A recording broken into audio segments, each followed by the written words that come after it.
પ્રકીર્ણ કહેવાય તેવા પ્રકારના કામ વિશે તુષાર વ્યાસ બોલવાના છે. તુષાર વ્યાસ એ સાહિત્યિક ક્ષેત્રે અને શિક્ષણ ક્ષેત્રે નવું નામ નથી. લગભગ 2000 થી લઈ અને આજ પર્યંત સાહિત્યિક અને શૈક્ષણિક સામયિકોમાં જેના લેખો પ્રસિદ્ધ થાય છે,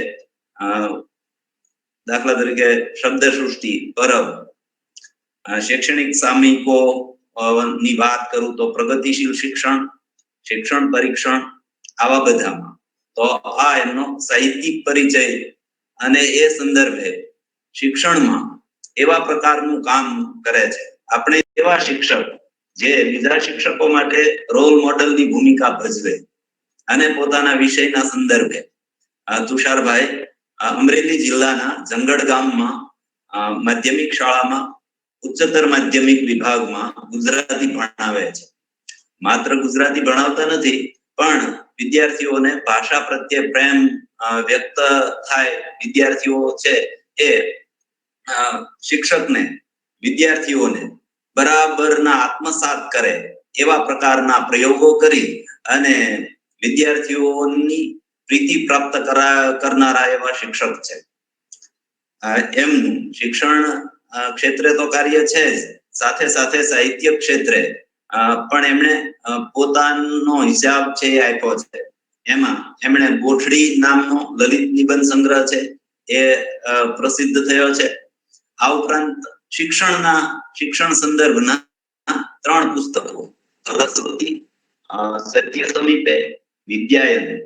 તો નામ ઉપરથી તમને ખ્યાલ આવશે કે એમણે શિક્ષણ અને સાહિત્યના 2 પલ્લામાં પોતાનું સંતુલન બરાબરનું જાળવ્યું છે. તો સાહિત્ય અને શિક્ષણની નિસ્બત છે એમના કંઠે બરાબર છે. કોઈ પણ વિષય એ સાહિત્ય સર્જન હોય કે વિવેચન હોય તો નિષ્ઠાપૂર્વક કામ કરવું એ એમનું લક્ષણ છે. કોઈ પણ એવો વિષય હોય, ખાસ કરીને સાહિત્ય વિવેચન, તો એમાં ઝીણવટપૂર્વક કામ કરવાની અને કોઈ પણ મુદ્દાના મૂળ સુધી જઈ અને એવા પ્રકારે વિષય છે એને પૂરેપૂરો ન્યાય આપવો. આ અઠવાડિયામાં ટૂંકા સમયમાં લગભગ 15 દિવસ થી એમને પુસ્તકો પ્રાપ્ત કરાવડાવી અને સૌપ્રથમ તો એને આવા પ્રકારનું પડકાર વાળું કામ છે લેવાનું આમ પીડી અને રાત દિવસ મહેનત કરી અને નડિયાદના એવા એક પુસ્તક વિદ્યા પ્રેમી ફાર્બસ, આમ તો 2 પુસ્તક વિશે બોલવાના હતા, પણ એમને વિદ્યા પ્રેમી ફાર્બસ વિશે બોલવાનું વધારે રૂચ્યું અને એમાં એ સારી રીતે વિષયને ન્યાય આપી શકશે એવું લાગ્યું. એટલે કે ટૂંક સમયમાં સરસ એવી તૈયારી કરી અને બોલવાનું સ્વીકાર્યું, એનો આનંદ છે. ટૂંકા સમયમાં આવા પ્રકારે આવો પડકાર ઝીલવા બદલ તુષારભાઈને અભિનંદન ઘટે છે. તો વધારે વાત નહીં કરતા, ખાસ કરીને એમનો પરિચય આમ જોઈએ તો એ પરિચયના મોહતાજ નથી. એમનું વક્તવ્ય છે એ જ તે એમનો મોટામાં મોટો પરિચય છે એમ માની વધારે સમય નહીં લેતા હું તુષારભાઈને જ વિનંતી કરું. એ પહેલા કિરીટભાઈને કે રાજેન્દ્રભાઈને કશું કહેવું હોય તો છૂટ છે, પણ હું તુષારભાઈને આમંત્રણ આપું કે એ પોતાના વિષય વિશે, ખાસ કરીને મડિયાની પરિચય પુસ્તિકા વિદ્યા પ્રેમી ફાર્બસ વિશે વાત કરે. તુષારભાઈ વ્યાસ.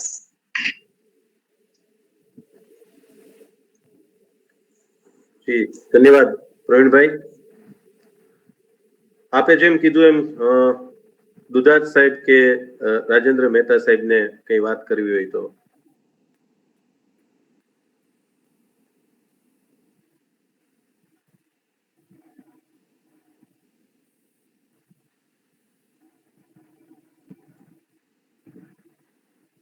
કિરીટભાઈ.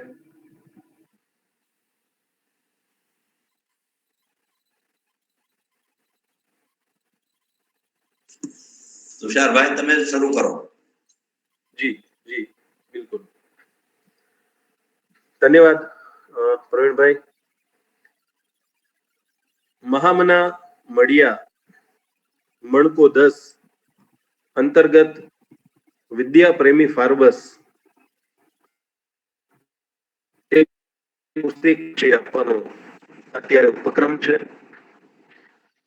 એમાં મારે સૌ પહેલા જેનો ઋણ સ્વીકાર કરવો પડે અથવા તો અત્યારે માનનીય કિરીટભાઈ, આદરણીય રાજેન્દ્રભાઈ, અમિતાભભાઈ, દક્ષાબા કેમ ભૂલાઈ અને જે સૌ જોડાયેલા આપણા મિત્રો છે, જયંતભાઈ છે, ધવલ વગેરે, આ બધા ને હું આ 10મા મણકામાં આવકારું છું, એમનું અભિવાદન કરું છું. આમ તો અનુ ગાંધી યુગના નોંધપાત્ર સર્જકોમાં ચુનીલાલ મડિયાનું નામ આપણે બા અદબ લઈએ છીએ. ચુનીલાલ મડિયાનું સર્જન ઇયત્તા અને ગુણવત્તા એમ બંને દૃષ્ટિએ ઉત્તમ છે. મેં જે શબ્દો પ્રયોજાયેલા છે એ અન્ય જે આપણા સાહિત્યકારોએ જે સ્વાધ્યાય કરેલો છે, જે લખેલું છે, અને છેલ્લા 12-13 દિવસથી હું જે વિશેષ સ્વાધ્યાય કરું છું એના અનુસંધાને એ બંને શબ્દો મેં પ્રયોજાયેલા છે કે ચુનીલાલ મડિયાનું સર્જન ઇયત્તા અને ગુણવત્તાની દૃષ્ટિએ ઉત્તમ છે. મારો રસનો વિષય અને ઇષ્ટ પ્રવૃત્તિ વાર્તા કે નવલકથા નહીં પણ નાટક છે એમ મડિયાએ ભલે કહ્યું હોય, પરંતુ સાહિત્યના બહુધા સ્વરૂપમાં તેઓ ખુલ્યા અને ખીલ્યા છે. જે સ્વરૂપને મડિયાએ સ્પર્શ કર્યો તેને પૂરેપૂરો ન્યાય તેઓ આપી શક્યા છે.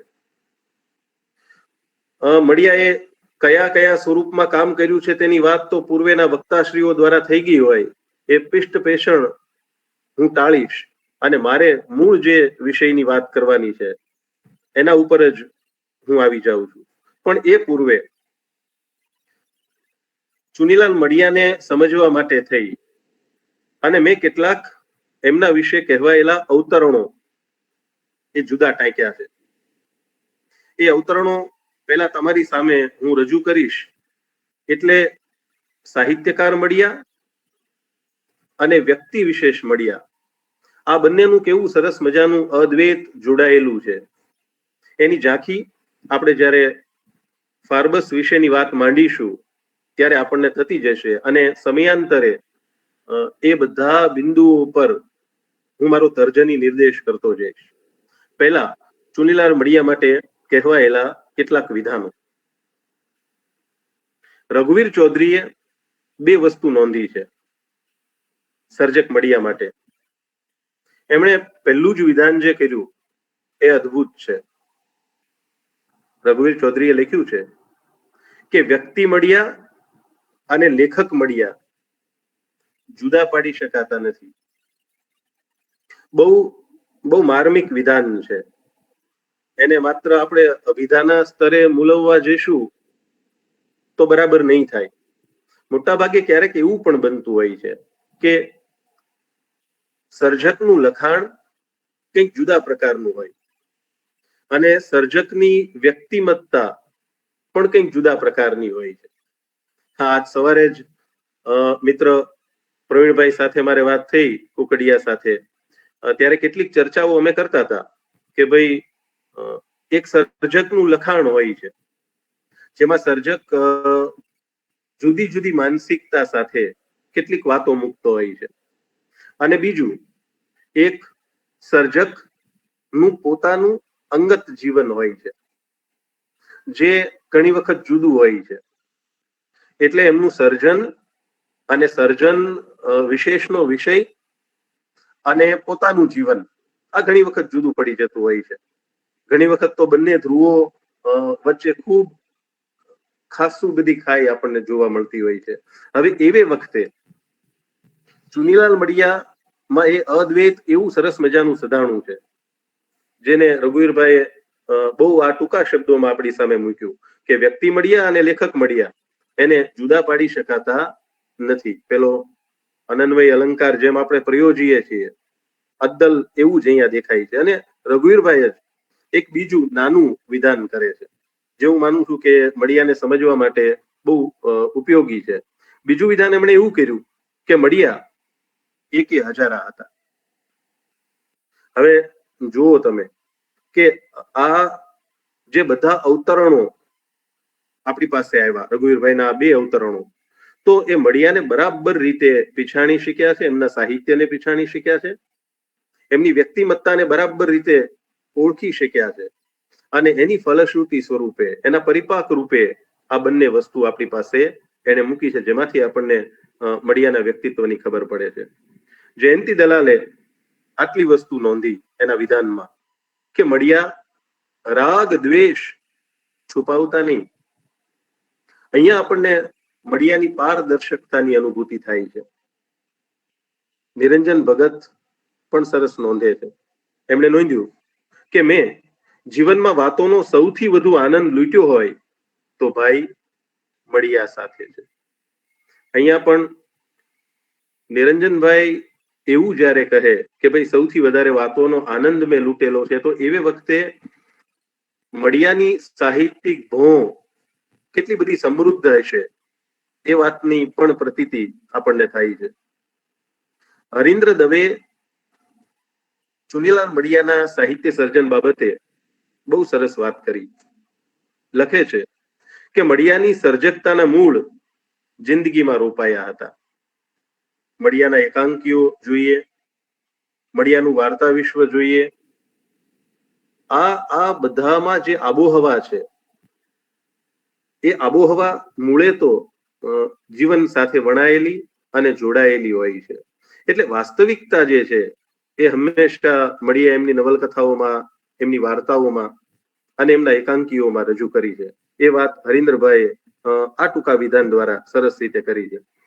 ઘુઘવતા પૂરની પ્રસ્તાવનામાં રસિકલાલ છોટાલાલ પરીખ એમને નોંધ્યું છે, આ લેખક મુદ્દલે ભોળો નથી. જુવાન માણસ માટે એ સારું લક્ષણ નથી. કોણ શું છે તે બરોબર જાણે છે. અહીંયા પણ મળિયાનું પારદર્શીપણું, આમ તો એને આખા બોલા નહીં પણ સાચા બોલા આપણે કહીએ છીએ, આ સર્જક જેવું હોય તેવું રજૂ કરી દે છે. ટ્રાન્સપરન્ટ આખી એની પર્સનાલિટી છે. કોઈ પણ પ્રકારનો દંભ આ લેખકને પરવડતો નથી. અને એટલે જ એ જ બધી વિગતો આપણને એના સાહિત્ય સર્જનમાં પણ જોવા મળે છે. આ થોડા અવતરણો તમારી પાસે એટલા માટે રજૂ કર્યા કે જે વાત સુધી આપણે પહોંચવું છે એ વાતની શાખ આમાં આપણને અનુભવાય છે અને આ બધા વિધાનો એ પૂરા કરશે. એટલે આ થોડા અવતરણોમાંથી વ્યક્તિ મળિયા અને લેખક મળિયાનો આપણને બરાબર રીતે અદકેરો પરિચય મળી જાય છે. અને એમનો નિર્દંભ મિજાજ એમના મરણ નામના એક સોનેટમાં આ રીતે રજૂ થયો છે. મળિયા લખે છે, ચહુજ ઉઘરાવવા મરણ એક હફતા વડે. ચહુજ ઉઘરાવવા મરણ એક હફતા વડે, બિડાઈ ભવ ચોપડો કરજમાં ન કાંધા ખપે. આ એવું એક સમૃદ્ધ વ્યક્તિત્વ છે જેને કરજમાં કાંધા પણ ખપતા નથી. આ પ્રકારના પારદર્શી વ્યક્તિત્વ ધરાવતા સર્જક એ મળિયા હતા. મારે રઘુવીરભાઈએ એમના સહરાની ભવ્યતા એ પુસ્તકની અંદર ઉમાશંકર જોશીએ મળિયા વિશે જે મળિયા રાજા શીર્ષક નીચે એક રેખાચિત્ર લખેલું છે, તેમાંથી કેટલીક વિગતો ટાંકી છે. હું એની થોડી લાઈનો તમારી સામે વાંચું છું. એમાંથી પણ આપણને ખબર પડશે કે ઉમાશંકર જોશીની નજરે સર્જક મળિયા કેવા હતા. મને બરાબર ખબર છે કે મારે મળિયા વિશે વાત નથી કરવાની, મારે વિદ્યા પ્રેમી ફાર્બસ વિશે વાત કરવાની છે.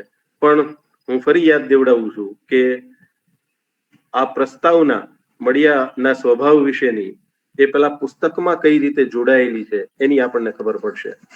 ઉમાશંકર જોશી લખે છે મળિયા વિશે, ભીનેવાન બેવડે કોઠે ઊંચું કદ, માથું કપાળ મોટા, ગાલ ભરાવદાર, આંખો મોટી, ચાલે ત્યારે એક ખભો સહેજ ઊંચો રહે અને તે તરફનો હાથ ચાલ સાથે લયમાં હાલ્યા કરે.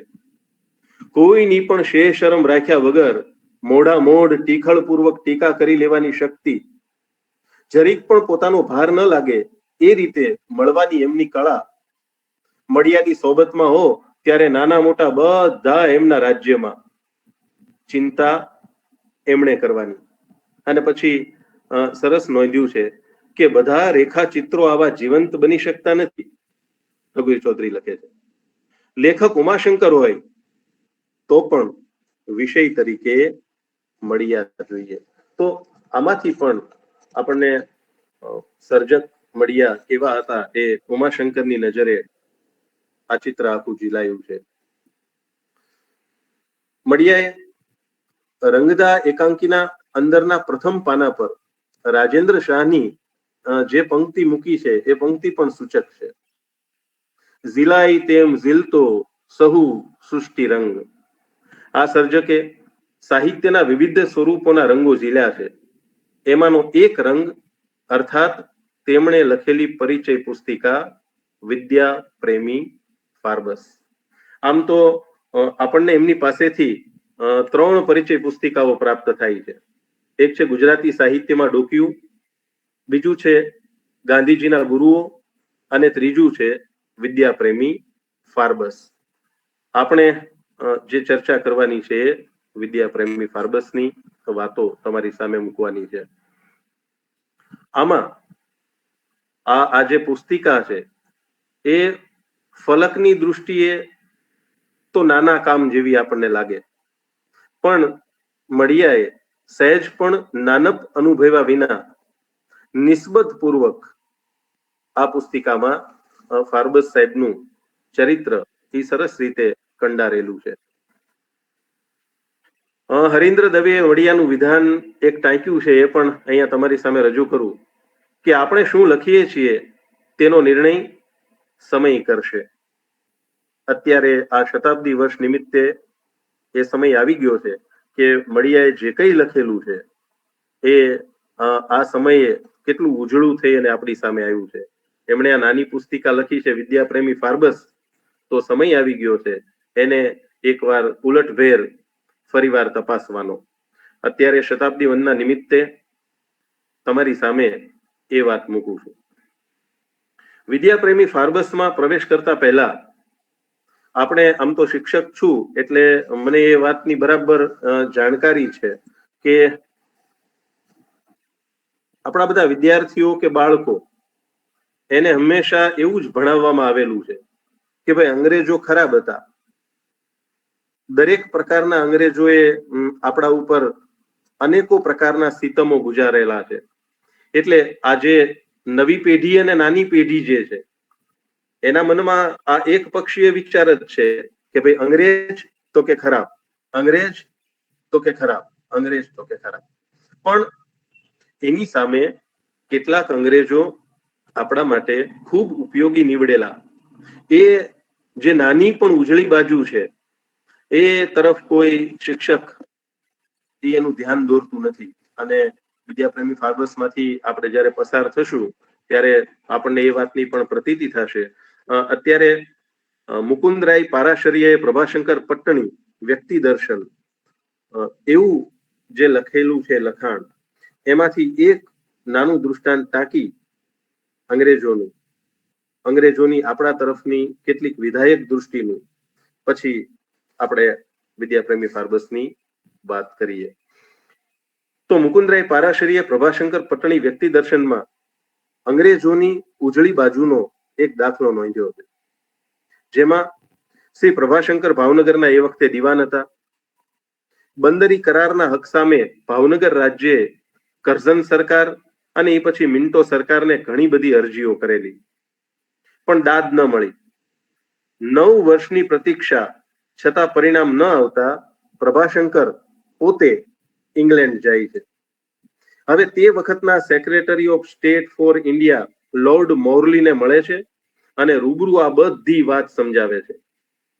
પેલો ન્યાય પ્રેમી લોર્ડ મૌલીએ આ આખો કેસ તપાસી અને લોર્ડ કર્ઝનના પગલાને અન્યાયી કહી અને તેનો રદ કરતો ઠરાવ કર્યો. હવે ભાવનગરની તરફેણમાં જ્યારે આ ચુકાદો આવ્યો એટલે લોર્ડ મોરલી પ્રભાશંકરને અભિનંદન આપે છે અને કહે છે, congratulation mister Prabhashankar, you have won the case. હવે એવે વખતે પ્રભાશંકર જે શબ્દો બોલેલા ત્યાં આપણને ખબર પડે છે કે બધા અંગ્રેજો ખરાબ ન હતા. એમાંના એક ઉત્તમ એ ફાર્બસ આપણને મળ્યા. પ્રભાશંકરે કીધું, no thanks, it is not Mr. Prabhashankar who has won the case. It has the sense of justice on the part of the government that has won the case. તેમણે સરસ કીધું કે આ વિજય એ પ્રભાશંકરનો વિજય નથી, પણ બ્રિટિશ રાજ્યમાં રહેલી ન્યાયની ભાવનાનો છે. તો આ મુદ્દો પણ આપણને બતાવે છે કે બધા બ્રિટિશરો કંઈ ખરાબ ન હતા અને જે આપણને એમાંથી ઉત્તમ મળ્યા એમાંના એક ફાર્બસ. હવે દલપતરામે પણ ફાર્બસ વિશે જે વાત નોંધી કે આવી ગયા અનેક ઉમદા જન ઇંગ્લેન્ડમાં આ અવસરમાં એક ફતેહ પામ્યો ફાર્બસ. આમ ઇંગ્લેન્ડમાંથી ઘણા બધા લોકો આપણે ત્યાં આવેલા, એમાંથી એક એવો નરબંકો નીકળ્યો જે ફતેહ પામેલો છે એમ કહી અને ફાર્બસની વાત માંડે છે.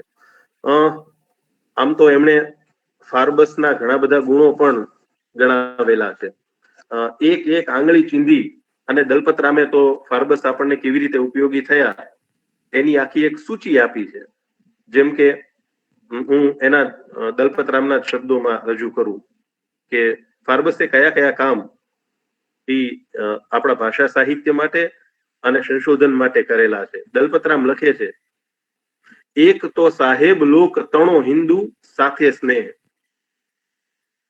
બીજું રયત અને લાખો લાડ જે લડાવ્યા, ત્રીજું દેશી રાજાઓનો માનમર તબો તથા, ચોથું વાહ વાહ રાજ્યમેણ ઉચ્ચરાવ્યા, પાંચમું પ્રજાને ગમ તાજ કાયદા કર્યાનું, છઠ્ઠું કવિ ઓના માન ચઢતા કરાવ્યા. આમ ફાર્બસ સાહેબે કઈ કઈ વસ્તુ આપણને ઉપયોગી થાય એવી કરી, એવી 1, 2, 3, 4, 5 અને 6 એમ આંગળી ચીંધી અને આપણી સામે દલપતરામે મૂકી છે. એટલે એમણે જે કામ કરેલું ફાર્બસ સાહેબે, તો એમને જે વિશેષણો મળ્યા એ બધા સાચુકલા વિશેષણો છે. જેમ કે ગુજરાતી સાહિત્યનો પરદેશી પ્રેમી, નર્મદે તો એમને તુલસીનો છોડ કીધો. દલપતરામ પાસેથી ગુજરાતનો કીર્તિકોટ એવું એમને વિશેષણ પ્રાપ્ત થયું. અને ચુનીલાલ મડિયાએ તો 3 વિશેષણો મૂક્યા છે, વિદ્યા અનુરાગી, ભારત પ્રેમી અને વિદ્યા પ્રેમી ફાર્બસ. ફાર્બસને મળેલા આ દરેક વિશેષણો જ્યારે સમગ્ર ફાર્બસમાંથી આપણે પસાર થઈ છીએ ત્યારે કેટલા બધા સાચુકલા છે એની પ્રતીતિ થાય છે. હવે આપણે આ પુસ્તકમાં પ્રવેશ કરીએ છીએ. ચુનીલાલ મડિયાએ વિદ્યા પ્રેમી ફાર્બસ પરિચય પુસ્તિકામાં સંતુલિત રીતે ફાર્બસ વિશેની અગત્યની તમામ વિગતો સુંદર રીતે ગૂંથી અને આપણી સામે મૂકી છે. સૌ પહેલા આ જે પુસ્તિકા છે એના મારે બાહ્ય કલેવર વિશે વાત કરવી છે. પ્રકાશક યશવંત દોશી પરિચય ટ્રસ્ટ મુંબઈ દ્વારા દર મહિને 32 પાનાની 2 પુસ્તિકાઓ પ્રગટ થતી. આ પુસ્તિકાઓ પ્રગટ કરવાનો હેતુ પણ તેમણે સ્પષ્ટ લખેલો છે એ હું તમારી સામે વાંચું. અને જે હેતુ આ પુસ્તિકામાંથી જ્યારે વાચક પાસે પહોંચે છે ત્યારે હેતુ સરે પણ છે. હેતુ શું હતો આવી નાની પુસ્તિકાઓ કરવાનો? લખે છે, આજની દુનિયામાં રસ ધરાવતા અને આપણી આસપાસ જે બની રહ્યું છે તે જાણવા ઈચ્છતા વાચકોને જરૂરી વાચન પૂરું પાડવું એ આ પ્રવૃત્તિનો હેતુ છે. વિજ્ઞાન, સાહિત્ય, રાજકારણ, અર્થશાસ્ત્ર, સમાજશાસ્ત્ર, માનસશાસ્ત્ર, વેપાર ઉદ્યોગ, શિક્ષણ, સંસ્કૃતિ, આરોગ્ય, રમતગમત વગેરે ક્ષેત્રોના ખાસ જાણકારો હું સહેજ ભાર દઈ અને બોલું છું, ખાસ જાણકારો પાસે એમના વિષયોની પુસ્તિકાઓ લખાવવામાં આવી છે. એટલે આ કામ ચુનીલાલ મડિયાને સોંપેલું છે એ આપણે જોઈ શકીએ કે શું કામ એમને સોંપેલું હશે. આ વિદ્યાપ્રેમી ફાર્બસ પુસ્તિકા જે છે એનો આ 172મો આ વિભાગ છે, આ 172મી પ્રવૃત્તિ છે. પુસ્તિકાના સંપાદક વાડીલાલ ડગલી છે અને એની કિંમત આપણે સૌને નવાઈ લાગશે, 50 પૈસા છે. આમ તો આ પુસ્તક માંથી પસાર થયા પછી મારે એની કિંમત એવો શબ્દ હું સુધારું છું અને ત્યાં હું મૂલ્ય એવો શબ્દ મૂકું છું, કારણ કે એમાંથી સાંગોપાંગ પસાર થયા પછી આપણને ખબર પડશે કે આની કિંમત ભલે ગમે એટલી હોય પણ એ બરાબર નથી. આનું મૂલ્ય એ આપવું જોઈએ. પુસ્તિકા મેં કીધું એમ કે મારે પહેલા એના બાહ્ય કલેવરની વાત કરવી છે, એટલે એના મુખપૃષ્ઠ વિશે. તો સૌથી પહેલા હું છે ને એ મુખપૃષ્ઠ તમારી સામે મૂકું અને પછી એની કેટલીક ચર્ચાઓ હું કરું.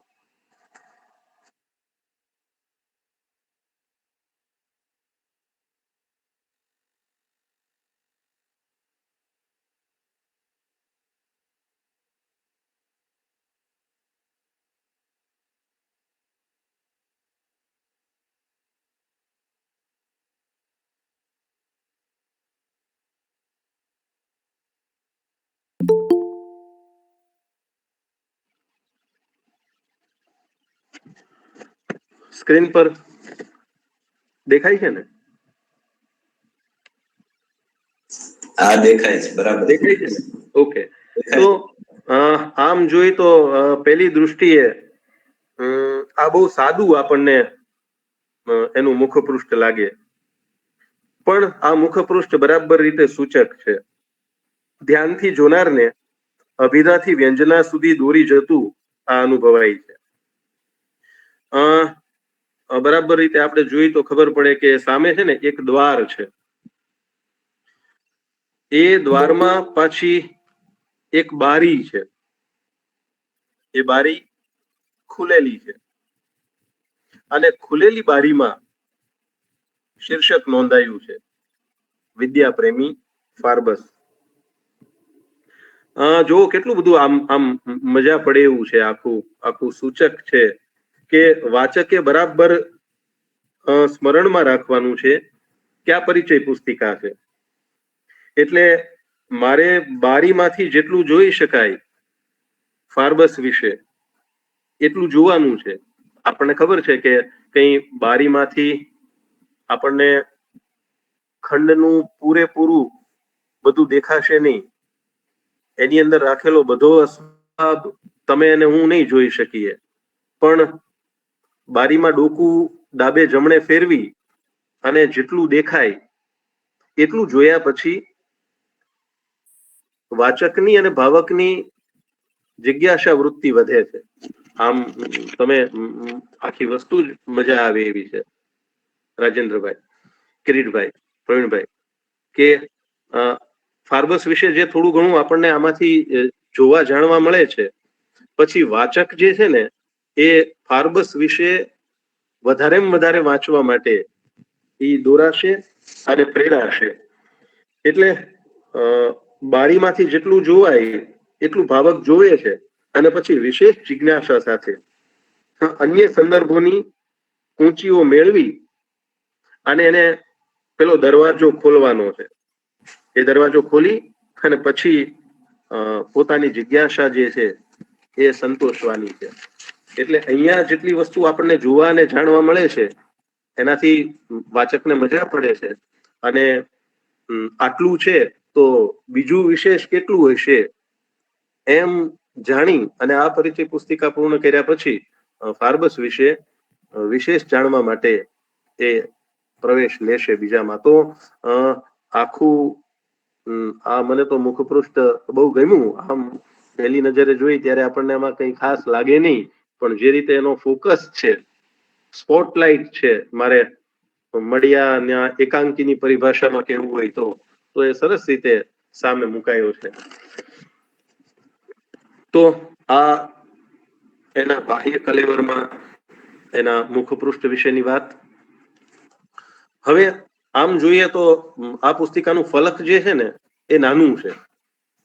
મેં આગળ નોંધ્યું છે તે મને હમણાં મેં એનો ઉચ્ચાર પણ કર્યો અને તમને કીધું કે ફલક વામન છે, પણ મળિયાનો વિરાટ સ્વાધ્યાય એમાં સમાયેલો છે. ગાંધીજી જેમ કહેતા કે નાના કામો પણ કાળજીપૂર્વક કરવાના હોય છે. તો આ એનું ઉત્તમ દૃષ્ટાંત છે કે ફલકની દૃષ્ટિએ જોઈએ તો મળિયા પાસે આવેલું આ નાનું કામ છે, પણ નાના કામને જે રીતે નિસ્બત પૂર્વક કરેલું છે, અથવા એ કામ કરવા જતા જે સ્વાધ્યાય કરવો પડેલો છે એ બહુ મોટો છે. પ્રવીણભાઈ સાથે હું વાતચીત કરતો હતો ત્યારે કહેતો હતો કે આમ તો આ 32 પાનાની પુસ્તિકા છે. પહેલી નજરે એમ હતું કે એક દિવસમાં કામ થઈ જશે, પણ પછી મેં વિચાર્યું કે ઓહો, આમના માટે તો મારે ચુનીલાલ મળિયાના સાહિત્યમાંથી પસાર થવું પડશે. કોલેજ કાળ દરમિયાન વાર્તાઓ વાંચેલી હોય, એકાંકીઓ પણ વાંચેલા હોય, નવલકથા પણ ખરી, પણ આજ જયારે મારે માત્ર ભૂમિકામાં 2-5 મિનિટ લેવાની હતી તો એના માટે થઈને પણ મારે મળિયાના સાહિત્યમાંથી પસાર થવું પડ્યું, ક્યાંક ફાર્બસના સાહિત્યમાંથી પસાર થવું પડ્યું, અને ખાસા બધા 12-13 દિવસથી સતત મારો સ્વાધ્યાય ચાલ્યો. વાત તો મારે 35-40 મિનિટમાં મૂકવાની હતી, પણ સ્વાધ્યાયનું ફલક બહુ મોટું રહ્યું. તો વિદ્યાપ્રેમી ફાર્બસમાં પણ એ વસ્તુ દેખાય છે કે પુસ્તિકા ભલે નાની હોય, પણ એમાં જે રીતે માહિતી મૂકેલી છે, જે રીતે વસ્તુ મૂકેલી છે, અને માહિતી માત્ર માહિતી ન બની રહે તો એવી જુદી જુદા પ્રકારની ભાવક અને વાચકને ગમે એવી શૈલીમાં જે રીતે વસ્તુને મૂકી છે, એમાં આપણે ચુનીલાલ મળિયાને સલામ કરીએ છીએ અને વંદન કરીએ છીએ. મને આ પુસ્તિકાની ગૂંથણી જે છે એ બહુ ગમી છે. મળિયાએ આ પુસ્તિકામાં ફાર્બસના આગમનથી લઈ અને એના અવસાન સુધીની વાતના તાણાવાણા એ બહુ સુંદર રીતે ગૂંથેલા છે. આ પણ એક કળા છે કે તમે વાતનો વિસ્તાર તો કરી શકો, પણ અપેક્ષિત વાત નાના ફલક પર અને કલામય રીતે મૂકી બતાવી એ પણ એક કસબ હોય છે, અને મળિયા આ કસબ બરાબર જાણતા હતા. આ પુસ્તિકા તેનું પ્રમાણ છે. પુસ્તિકાના કુલ પૃષ્ઠો 32 છે, જેમાં લખાણ તો 26 પાનામાં જ છે. એટલે 32 પાનાની પુસ્તિકા ખરી, પણ જ્યાંથી લખવાનું શરૂ થયું છે અને જ્યાં લખવાનું પૂરું થાય છે એ પૃષ્ઠો ગણતા 26 પાના થાય છે. મળિયાએ આ પોતાના લખાણને નાના નાના 18 પ્રકરણોમાં વિભાજિત કર્યું છે. આ 18 સંખ્યા જે છે એ તો મેં પ્રકરણને ગણીને આપેલી છે. ચુનીલાલ મળિયા એમાં 1, 2, 3 એવા કોઈ ક્રમો આપેલા નથી, પણ મેં ગણતરી માંડી ત્યારે 18 પ્રકરણો થાય છે, 26 પાના થાય છે. અને મળિયાએ દરેક પ્રકરણને શીર્ષક આપ્યું છે. હું ખૂબ ઝડપથી એ 18 પ્રકરણના શીર્ષકો તમારી સામે પહેલા રજૂ કરી દઉં. પહેલું છે વિદ્યાપ્રેમી ફાર્બસ, પછી યુરોપની સેવા, તુલસીનો છોડ, ગુજરાતનો ભાગ્યોદય, નવી ભોંય ભાંગી, દલપત ફાર્બસની જોડી, ભોજ પધાર્યા ભૂમિમાં, દ્વયાશ્રય શોધ્યો, રાસમાળા, ખૂટતી કળીઓ મેળવી, ગુજરાતી ભાષાની શક્તિ, ગુજરાતનું પ્રથમ પુસ્તકાલય, કન્યા કેળવણી, સુરતમાં છેલ્લો તબક્કો, ગુજરાતી સભા, આખી થઈ ગુજરાત ઉદાસી અને 18મા ક્રમે એટલે છેલ્લા ક્રમે 100મી પુણ્યતિથિ. આ પ્રકારે 18 પ્રકરણમાં એમને આખી પુસ્તિકા ગોઠવી છે કેવા કરતા ગૂંથી છે એવો શબ્દ હું પ્રયોજીશ તો એ વધારે યોગ્ય લાગશે. અને મળ્યા વાચકની તર્જની ચાલી અને ફાર્બસના જીવનના એક પછી એક સ્થળ વિશેષો બતાવતા હોય એવું આપણને આમાં અનુભવાય છે. ફાર્બસ વિશેની કેટલીક માહિતી જે છે એ કઈ કઈ જગ્યાએથી આપણને ઉપલબ્ધ થાય છે એની વાત આમાં તો કરી નથી, પણ કેટલીક વાત હું એમાં કડી જોડવા સ્વરૂપે ઉમેરતો ગયો છું. દલપતરામે બુદ્ધિ પ્રકાશમાં 1865ના ઓક્ટોબરના અંકથી એક લેખમાળા શરૂ કરી અને એનું શીર્ષક હતું અનારેબલ ફાર્બસ સાહેબનું મરણ.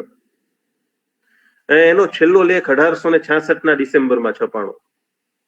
15 મહિના સુધી ચાલેલી આ લેખમાળામાંથી ફાર્બસના જીવન અને કારકિર્દી વિષયક આપણને ઘણી બધી માહિતીઓ મળે છે.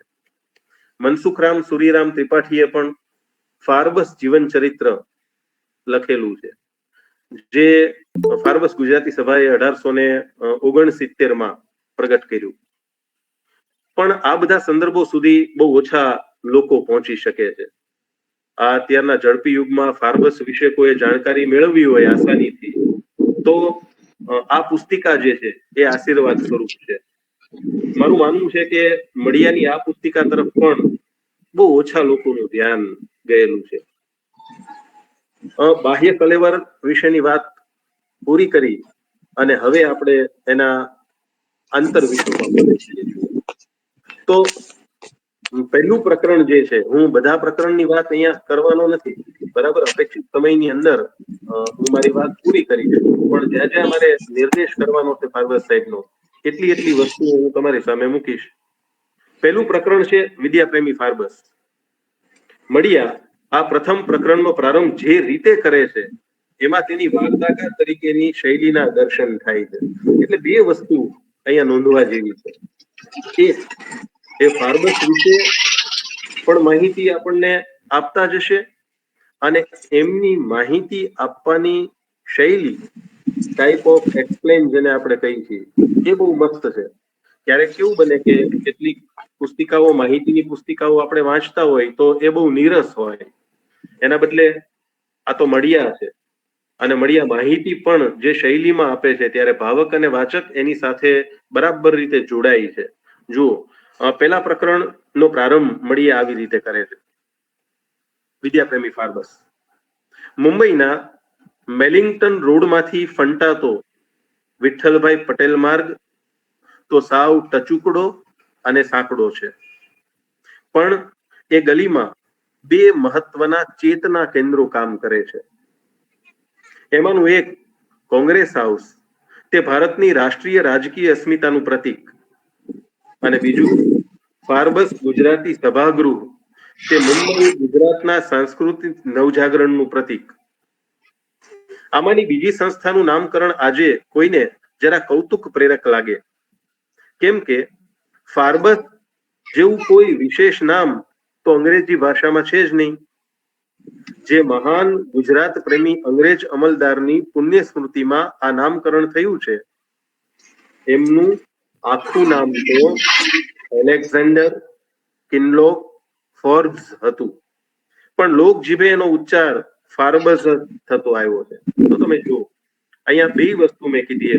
એક તો મળિયાની શૈલી, જે આપણે વર્ષોથી બોલવા ટેવાયેલા છીએ, ફાર્બસ ફાર્બસ ફાર્બસ એમ, એ એના ખરા ઉચ્ચારણો કયા છે, એનું સાચું નામ શું છે, અને ચેતના કેન્દ્રો જેવો શબ્દ વાપરી અને કેવી રીતે આપણા ભાષા અને સાહિત્યને અને સંશોધનને ધબકતું રાખવાનું કામ ફાર્બસ સાહેબે કરેલું છે, એની વાત જાણે આમ પીછીના એક લસર કે આપણી સામે મળિયા રજૂ કરતા હોય એવી રીતે મૂકે છે. એટલે મેં કીધું એમ કે માહિતીનો જથ્થો મૂકતા નથી, પણ વાચકની જિજ્ઞાસા વૃત્તિ વધે ને એવી રીતે અહીંથી શરૂઆત કરાવડાવે છે. એટલે પહેલા જ પ્રકરણમાંથી ભાવક હવે ધીમે ધીમે જે વસ્તુ એને જેવી રીતે મૂકી છે, તો હવે આગળ ફાર્બસ વિશે શું કહેતા હશે, હવે આગળ ફાર્બસ વિશે શું કહેશે, એની વાત, એની જિજ્ઞાસા પણ થઈ આવે છે.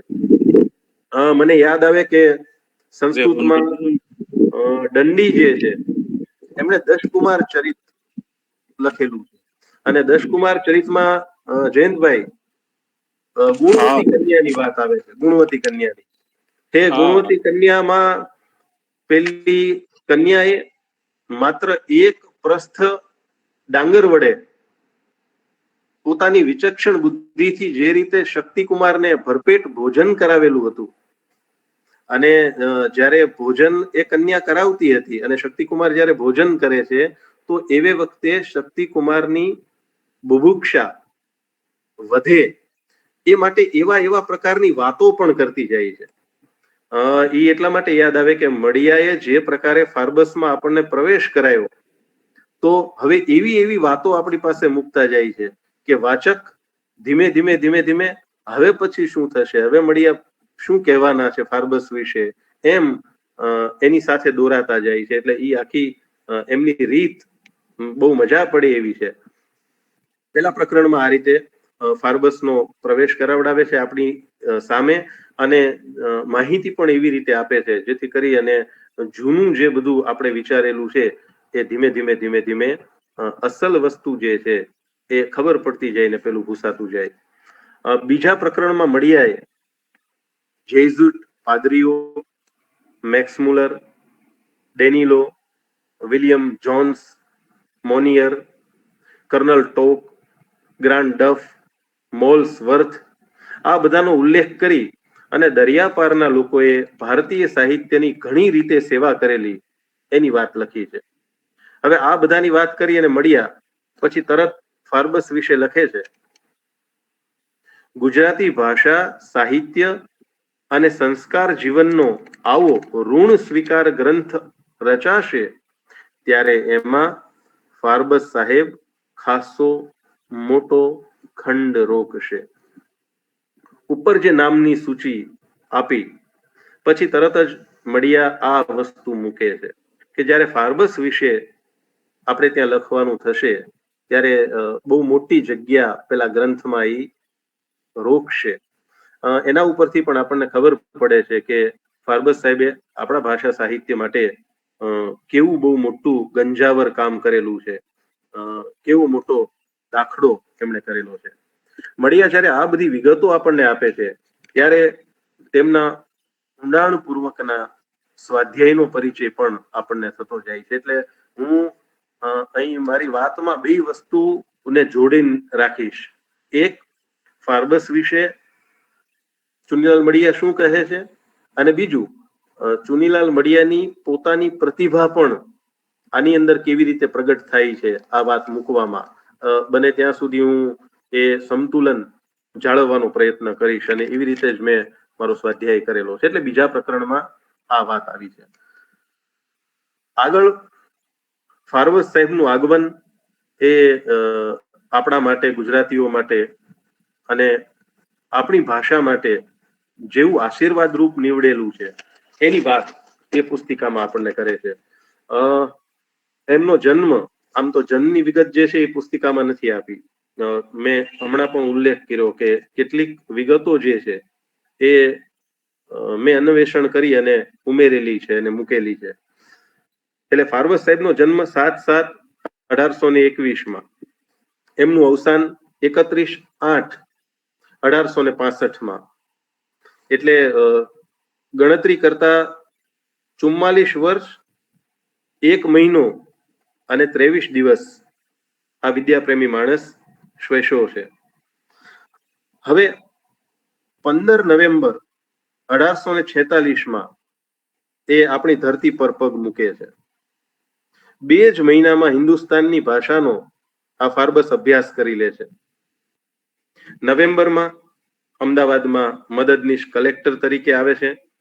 એવી વખતે મનસુખ રામે એક સરસ વિધાન મૂક્યું છે કે ભારતના ભાગ્યોદયનો અવતાર થયો. એટલે એને અહીંયા જે પગ મૂક્યો અને જે પ્રકારે આપણો ભાગ્યોદય થયો સાહિત્ય બાબતે, એટલે સૂચક શબ્દો એને પ્રયોજાયેલા છે. દલપતરામે એમના આગમન વિશે જે લખ્યું છે એ પણ હું સામે મૂકું એમની પંક્તિઓ મૂકીને. દલપતરામ લખે છે, 23 વર્ષની ઉંમરે તે તો આવ્યો મુંબઈ મોઝાર, જજ કલેક્ટરની મોલિટિકનો ઉત્તમ અધિકાર, સુરતને અમદાવાદ થાપી પુસ્તક શાળા વિશાળ, ગુજરાત માહી સોસાયટી થાપી અને સાદરા માહી નિશાળ. એમ એને પણ એક લસર કે આ વ્યક્તિ વિશેષ અહીંયા આવ્યા અને આપણને કેવી રીતે ઉપયોગી થયા એની વાત નોંધે છે. મળિયા બરાબર જાણે છે કે તેમણે માત્ર પરિચય આપવાનો છે, આખી વાત વિગતે લખવાની નથી. એટલે ચરિત્રનો વિસ્તાર કરવા માટે એ રોકાતા નથી. સાદી ભાષામાં કહું તો નવનીત તારવી અને આપણી સામે મૂકતા જાય છે. આમાં પણ આપણને મળિયાની સ્વરૂપ લેખન વિવેકની મેધાનો પરિચય થતો જાય છે. બહુ લાંબો વિસ્તાર એ કરતા નથી, પણ જેટલી વસ્તુ અપેક્ષિત છે કે ફાર્બસ વિશે કોઈને જાણકારી મેળવવી છે તો પરિચય પુસ્તિકામાંથી પસાર થઈ જાય તો મોટા ભાગે જેટલી અગત્યની વસ્તુઓ છે, ઐતિહાસિક તવારીખ થી લઈ અને અન્વેષણ સુધીની, એ બધી જ વસ્તુ બહુ સરસ રીતે આપણી સામે મૂકે છે. આગળ આ પુસ્તિકામાં મળિયાએ નર્મદે દાંડીઓમાં લખેલી અવસાન નોંધ ટાંકી અને ફાર્બસ વિશે જે નોંધ્યું છે એ પણ સરસ રીતે એમને મૂક્યું છે. રજૂ કરું તમારી સામે. નર્મદ લખે છે દાંડીઓમાં, ભાંગના ક્યારામાં કોઈ વખત તુલસીના છોડ ઉગી નીકળે છે તેમ હાલ 2-3 વર્ષ થયા ઘણી ચવાયેલી અને સૌની દાઢે ચઢેલી સિવિલ સર્વિસમાં પણ જૂના ટોપી વાળાઓમાંના કોઈ બડા અચ્છા સાહેબો નીવડેલા છે તેવા મરનાર એલેક્ઝેન્ડર કિનલોક ફાર્બસ સાહેબ થયા. ફક્ત તેમણે સાહેબી ભોગવી નથી, તેઓએ ગુજરાત પોતાનું વતન જાણ્યું છે. તો નર્મદે પણ આ માણસ એ યાયાવર ભલે પ્રથમ દૃષ્ટિએ આપણને લાગે, પણ અહીંનું એને હિત ઈચ્છેલું છે એ પણ દાંડીઓમાં સરસ રીતે નર્મદ એ આપણી સામે મૂકે છે. ફાર્બસનું આગમન આપણા માટે આશીર્વાદ રૂપ હતું. એનું જાણે નાંદી ગાન કરતા હોય એમ દલપતરામ ફરી પાછા આપણને કહે છે કે ફાર્બસ સમ સાધન વિના નવ ઉધરત ગુજરાત. અને એમણે જ પાછું લખ્યું કે કરેલ કીર્તિ મેર દુનિયામાં તે દેખવા, ફાર્બસ રૂપે ફેર ભોજ પધાર્યા ભૂમિમાં. જાણે ભોજનું પુનરાગમન થયું હોય એમ ફાર્બસ ની વાત માંડી છે. 6ઠ્ઠા પ્રકરણમાં મળિયાએ દલપત અને ફાર્બસની જોડી એવા શીર્ષકથી બેયની મૈત્રીની વાત લખી છે. એ આમ તો બધા પ્રકરણો કંઈ એટલો બધો વિસ્તાર નોંધતા નથી, પણ સાહિત્યના દૃષ્ટિકોણથી આપણે જ્યારે જોઈએ છીએ ત્યારે બંને વચ્ચેની મૈત્રી જે છે એ ખૂબ ગાઢ હતી અને એના વિશે ઘણું બધું કહી શકાય એવું છે. પણ અપેક્ષિત વાત કરી અને મળિયા આગળ વધે છે. એટલે 1/11/1848 અમદાવાદમાં દલપતરામ પહેલી વાર ફાર્બસને મળે છે. 31/8/1865 ફાર્બસનું પૂનામાં અવસાન થાય છે.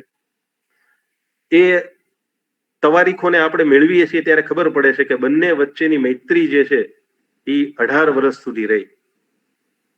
આ મૈત્રીમાં નિમિત્ત બન્યા હતા મુનસફ ભોળાભાઈ સારાભાઈ. આમ તો આંગળી ચીંધ્યાનું પુણ્ય જે છે એ એમને ફાળે જાય છે. જો મુનસફભાઈ ભોળાના સારાભાઈ જે છે એમણે ફાર્બસ સાહેબને દલપતરામ ચીંધી ન બતાવ્યા હોત તો કદાચ સાહિત્ય કંઈક જુદા પ્રકારનું હોત એમ આપણે કહી શકીએ.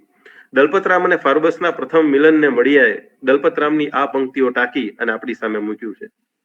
લખે છે, ખાન પરે દ્વારે જ્યારે નદીને કિનારે સારે, ખાન પરે દ્વારે જ્યારે નદીને કિનારે સારે, મેળો થયો મારે ચાંદા સૂર્યના મહેલમાં, ઈસવીસો 18 48મી સાલ ત્યારે પ્યાર કીધો પ્યારે પરિપૂર્ણ મહેલમાં. આ બંનેની મૈત્રી આપણા સાહિત્યના વિકાસમાં બહુ સીમા સ્તંભરૂપ છે. અરે દલપતરામે પણ ફાર્બસનું અવલંબન સાહિત્ય સર્જન માટે ઘણું બધું ઉપયોગી નીવડ્યું છે.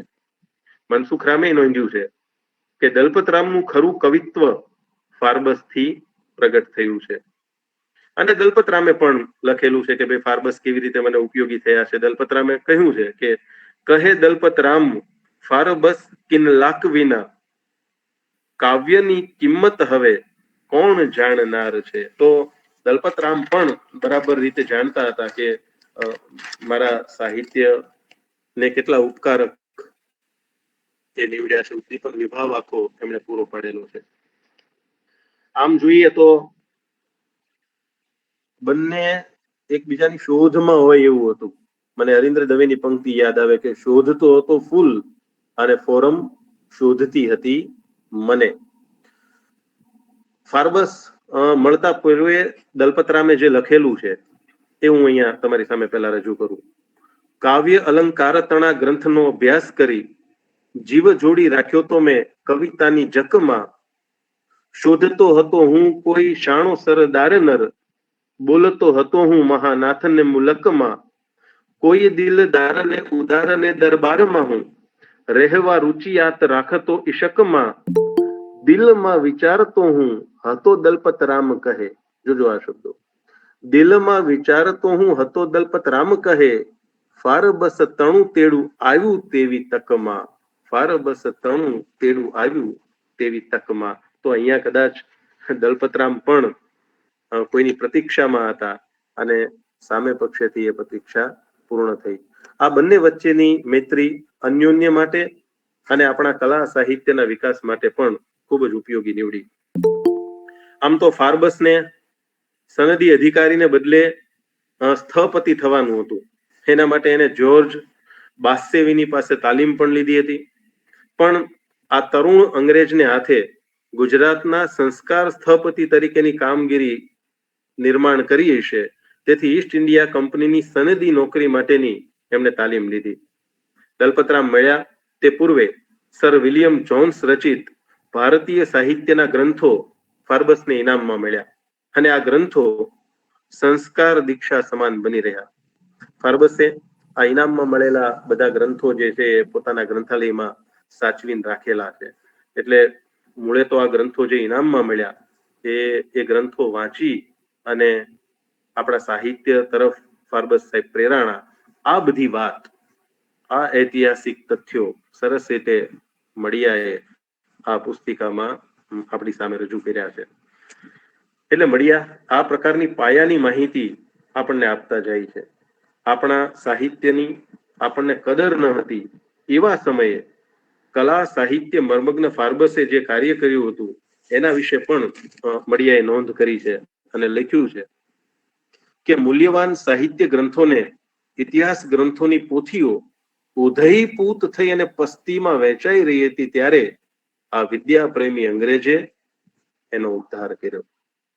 મળિયાની આ પુસ્તિકા વાચક જેમ જેમ આગળ વાંચતો જાય છે તેમ તેમ ફાર્બસ પ્રત્યેનો સ્નેહ આપણો વૃદ્ધિ પામતો જાય છે. આનો યશ પણ આપણે મળિયાને જ આપવો જોઈએ. ફાર્બસ માત્ર એક સનદી અધિકારી તરીકે કે કલા સાહિત્યના જાણકાર જ હતા એટલું નહીં, પણ ફાર્બસની છાતીની ડાબી બાજુએ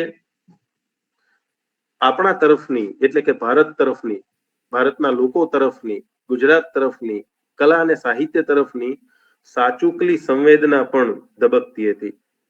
મળિયાએ આ વાત સમજાવવા માટે પણ એક દૃષ્ટાંત આપણી સામે રજૂ કર્યું છે. મળિયાએ ઉદાહરણ આપતા નોંધ્યું છે કે ભાઈ સંશોધન માટે એક વખત ફાર્બસ સાહેબ પગપાળા પ્રવાસે હતા અને દાતાની નજીક કોઈ બગીચાની અંદર એ વિશ્રામ કરવા માટે બેઠા હતા. એવે વખતે કોઈ અભ્યાગતને ભોજન પ્રાપ્ત થયેલું ન હતું. હવે આ અભ્યાગત ભિક્ષુક જે છે એ પોતાને ભોજન મળ્યું નથી ગામ લોકો તરફથી, એટલે ગામ લોકોને ભાંડે છે અને ઈશ્વરની સામે પણ એ ક્રોધ રજૂ કરે છે. તો ફાર્બસ સાહેબ ત્યાં ઉદ્યાનમાં બેઠા છે ત્યારે આ અભ્યાગત ભિક્ષુક જે છે એની આ પ્રક્રિયા સાંભળે છે. એટલે સાંભળી અને તરત ઉમાશંકર જોશીએ જે શબ્દ પ્રયોજેલો છે અને આપણને આપેલો છે એ માત્ર એના કાને પડતી નથી, પણ તરત જ ફાર્બસ સાહેબ સમસંવેદન અનુભવે છે અને દલપતરામને કહી અને પાક્કું સાકર સીધું પેલા ભિક્ષુકને અપાવે છે. એટલું જ નહીં, હવે આ પ્રકારના ભિક્ષુકો જે છે એ ક્યારેય કોઈ ભૂખ્યા ન રહી જાય એટલા માટે થઈ અને સદાવ્રત પણ સ્થાપે છે. તો મળિયાએ આ પુસ્તિકાની અંદર કલા સાહિત્યની વાત તો કરી, એની સાથે સાથે આ માણસ કેટલે અંશે સંવેદનશીલ હતો એની માર્મિક વાત પણ સરસ રીતે આમાં આપણી સામે મૂકી છે અને નોંધી છે. ફાર્બસ સાહેબ ની આખી ખણખોદ કરવાની વૃત્તિ જે છે એ પણ અદ્ભુત હતી. એટલે વહી વંચાના ચોપડા, પછી પેલું જૈન સાહિત્ય અને પૃથુરાજ રાસો માટે તો છેક ક્યાં સુધી એ બુંદી કોટના રાજવી સુધી પહોંચેલા. એટલે રાસમાળા જે આખી એમણે તૈયાર કરી અને કરાવડાવી, એમાં એની અન્નવેષણ વૃત્તિ જે છે એ અદ્ભુત છે અને એના આપણને દર્શન થાય છે. અમદાવાદ, વડોદરા, ખંભાત થી લઈ અને છેક આ માણસ એ જયપુર સુધીના પ્રાચીન ગ્રંથ ભંડારો એને ઉથાપ્યા છે. એટલે એની પણ વિગત કે ભાઈ એની સંશોધન વૃત્તિ કેવી હતી આપણા સાહિત્ય તરફની, એમની નિષ્ઠા અને નિસ્બત કેવી હતી એની વાત પણ સરસ રીતે આ બધા સંદર્ભો આપી અને પુસ્તિકામાં આપણી સામે રજૂ કરી છે. પછી પણ કેટલીક વાત મળિયા નોંધે છે કે ફાર્બસે આપણી ભાષાને વ્યવહારુ ભાષાની અંદરથી સાહિત્યિક ભાષા બનાવવા માટે ગુજરાત વર્નાક્યુલર સોસાયટીની સ્થાપના કરી. 1849માં ભદ્રના દરવાજા ઉપર નેટિવ લાઇબ્રેરી એને શરૂ કરાવી, જે ગુજરાતનું આપણું પ્રથમ પુસ્તકાલય હતું અને આગળ જતા હિમાભાઈ ઇન્સ્ટિટ્યૂટ ના નામે ઓળખાણું. 1849ની 4 એપ્રિલે વર્તમાન નામનું એમને સામયિક શરૂ કર્યું અને એ પછી બુધવારે પ્રગટ થતું એટલે બુધવારિયા તરીકે જ એ પ્રસ્થાપિત થયું હતું. તો મળિયા આ બધી ઐતિહાસિક દૃષ્ટિએ મહત્વની માહિતી જે છે એ આપણને આપતા જાય છે. ફાર્બસની ભાષા સાથેની નિસ્બતનું ઉદાહરણ આપતા ગુજરાત વર્નાક્યુલર સોસાયટીના વર્ષાંત અહેવાલમાં ફાર્બસે સોસાયટીના ઉદ્દેશ્ય માટેની જે વાત કરી એ પણ મળીએ અહીંયા ટાંકી છે. લખે છે કે ગુજરાતી સાહિત્યની ખીલવણી એ જ સોસાયટીનો ઉદ્દેશ્ય આપણે ઠરાવ્યો છે. પછીથી એમણે કન્યા કેળવણીની દિશામાં પણ ફાર્બસે ખૂબ સારું કામ કર્યું કે ગુજરાત વર્નાક્યુલર સોસાયટીના ઉપક્રમે 1850માં એમને કન્યા શાળા શરૂ કરાવી. અહીંયા સુધીની વાત કરી અને હવે મળિયા આપણો હાથ ઝાલીને એટલે કે વાચકનો હાથ પકડી અને અમદાવાદ થી સુરત લઈ જાય છે, કારણ કે ફાર્બસ સાહેબની બદલી 1850માં સુરતમાં થઈ ગઈ. હવે સ્થળ બદલાણું પણ ફાર્બસની વૃત્તિમાં કશો ફરક પડ્યો નથી. એ વાત જો મળિયા કેવી રીતે આપણી સામે રજૂ કરે છે. કે છે કે ઈસવીસન 1850માં ફાર્બસની બદલી અમદાવાદથી સુરત થઈ, પણ એથી એમની ગુજરાતી પ્રીતિ અને વિદ્યા પ્રીતિમાં તો જરાય ખોટ ન આવી. તો સ્થળ બદલાય છે માત્ર, આપણા સાહિત્ય પ્રત્યે કે ગુજરાતી પ્રત્યે જે વૃત્તિ વિધાયક વૃત્તિ ફાર્બસમાં પડેલી છે એમાં કશો ફેર પડતો નથી. ને આપણે જાણીએ છીએ કે ફાર્બસ સાહેબના 3 તબક્કાઓ છે આપણી સાથેના. એક અમદાવાદ, પછીથી સુરત અને ત્રીજા તબક્કામાં એ મુંબઈ છે. આ 3ની વાત સરસ રીતે આપણી સામે આ પુસ્તિકામાં મૂકી છે. હવે આટલું લખ્યા પછી ફાર્બસની વિદ્યાપ્રીતિ વિશે તરત જ જાજુ લખવાને બદલે નાનાલાલનું એક વિધાન ચુનીલાલ મળિયા મૂકી દે છે. કે છે નાનો કે મોટો ફાર્બસ જ્યાં જ્યાં જતો ત્યાં ત્યાં જ્ઞાન યજ્ઞ કરતો. તો તમે જુઓ કે ફાર્બસ સાહેબ વિશે વિગતવાર વાત કરવા જવાને બદલે જ્યાં કોઈ વિધાનથી કામ ચાલી જાય છે અને તમે સામે વાચકને સમજાવી શકો છો ફાર્બસની સમૃદ્ધિ વિશે, તો મળિયા ખોટું લંબાણ કરવા નથી જતા.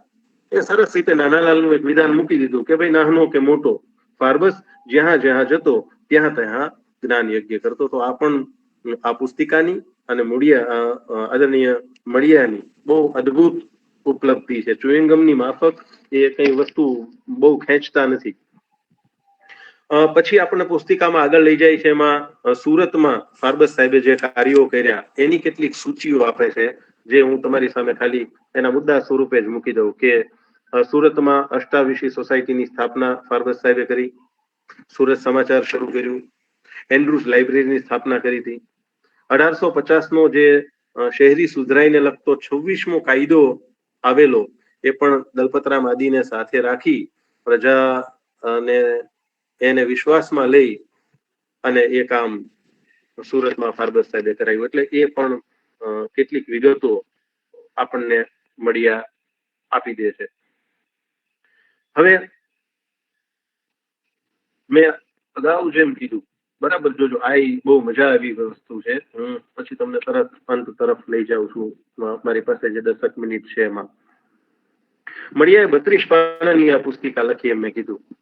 હવે 16 પાના જયારે એના થાય છે, એટલે કે અડધા ફલક પર જયારે ચુનીલાલ મળિયા પહોંચે છે, તો એ 16 પાનાની અંદર એટલે કે અડધા ફલકની અંદર એ ફાર્બસ સાહેબના જીવનના પૂર્વાર્ધની વાત માંડે છે. હવે પૂર્વાર્ધની વાત જ્યાં પૂરી થાય છે ત્યાં 16 પાના છે અને પછી ઉત્તરાર્ધની વાત માંડે છે, એટલે બરાબર 17મા પાનાથી શરૂ થાય છે. તો મજાની વસ્તુ એ છે કે એમણે બરાબર રીતે વિવેક જાળવ્યો છે. એમને સ્વાભાવિક છે કે કઈ પાના ન ગણ્યા હોય, પણ જે રીતે એની લેખન સૂઝ છે એમાં બરાબર રીતે એ ત્યાં સુધી પહોંચે છે, 50% કામ કરે છે અને ઉત્તરાર્ધનું કામ એ પછીના પૃષ્ઠોમાં કરે છે. એટલે આમ જોઈએ તો મળિયાનો એ વિવેક જે છે, લેખન વિવેક એવો શબ્દ હું પ્રયોજીશ, એ બહુ સરસ રીતે અહીંયા આપણને દેખાય છે. છેલ્લો તબક્કો એવા પ્રકરણમાં મળિયાએ તવારીખ સાથે કેટલીક વસ્તુ નોંધી છે. પ્રવીણભાઈ છેલ્લા તબક્કામાં લખે છે કે ફાર્બસના જીવનનો છેલ્લો તબક્કો મુંબઈમાં 1861ના ડિસેમ્બરથી શરૂ થયો. મળિયા ગુજરાતી સભાની સ્થાપના વિશે માહિતી આપે છે.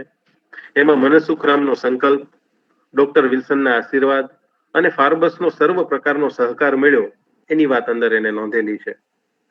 અને એ સમયની ગુજરાતી કેટલે અંશે શિથિલ હતી, એની લખાવટ કેવી કઢંગી હતી, એનું ઉદાહરણ પણ સરસ રીતે મળિયાએ આમાં મૂકેલું છે, નોંધ્યું છે.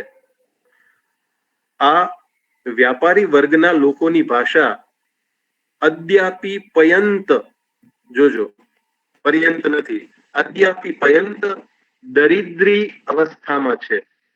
એ એક દુઃખદાયક વાર્તા છે, ટચાચ વાળો છે.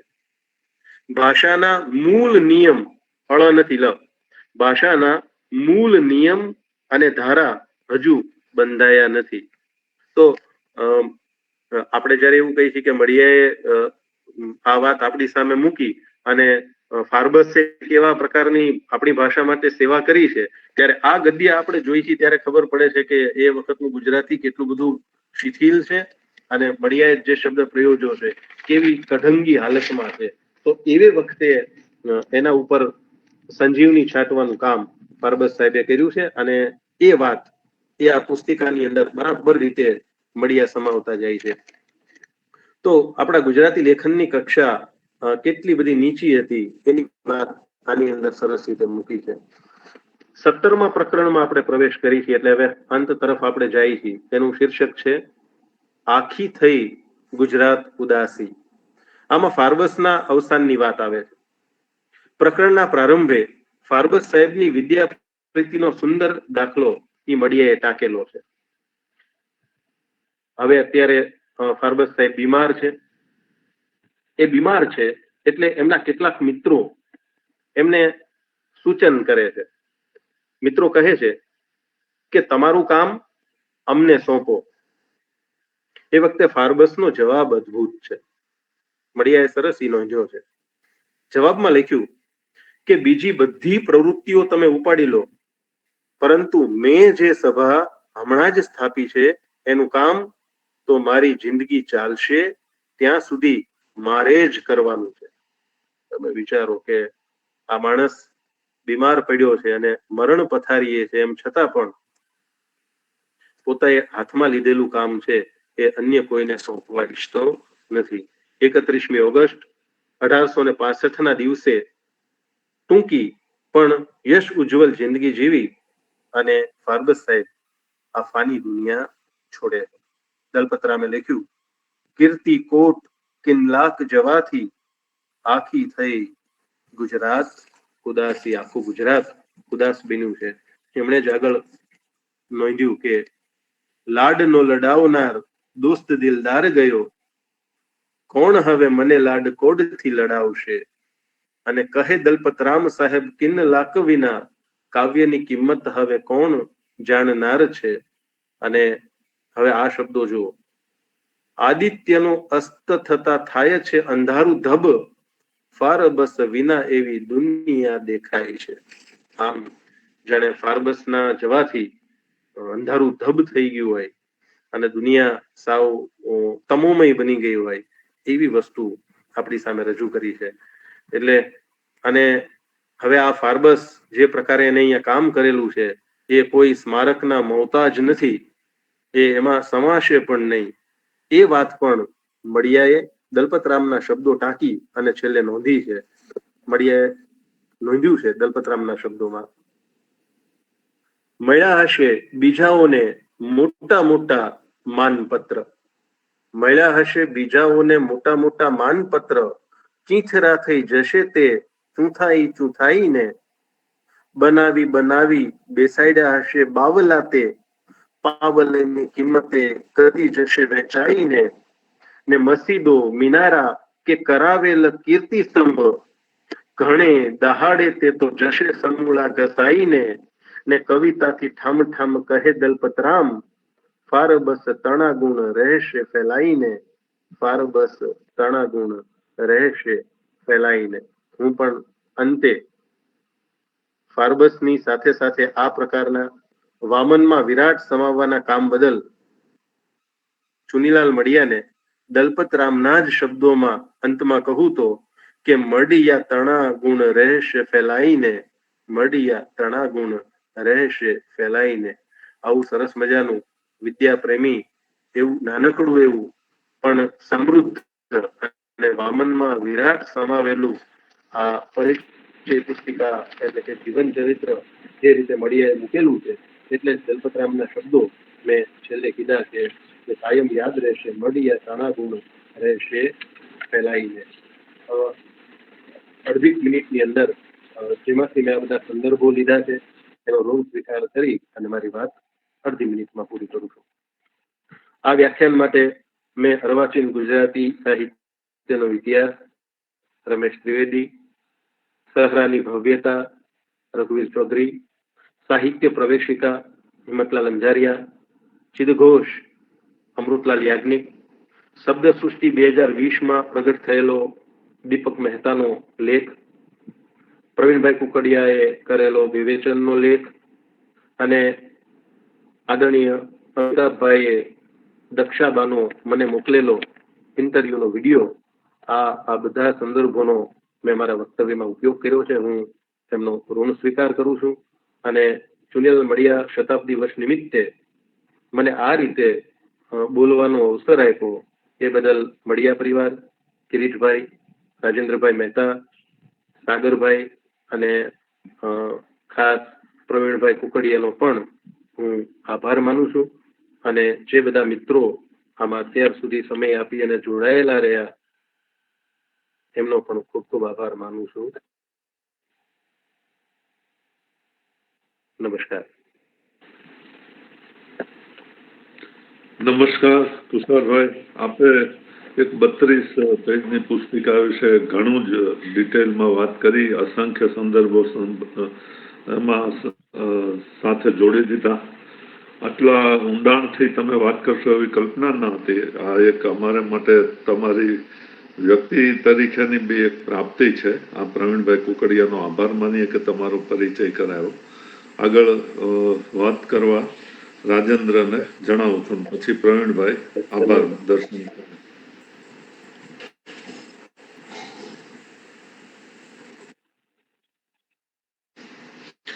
રાજેન્દ્રભાઈ. હા સાહેબ. હા, આપ કઈ થોડું પ્રતિભાવ આપવો હોય તો આપો, પછી પ્રવીણભાઈને આપણે આભાર દર્શનની વાત કરીએ. હા તુષારભાઈ,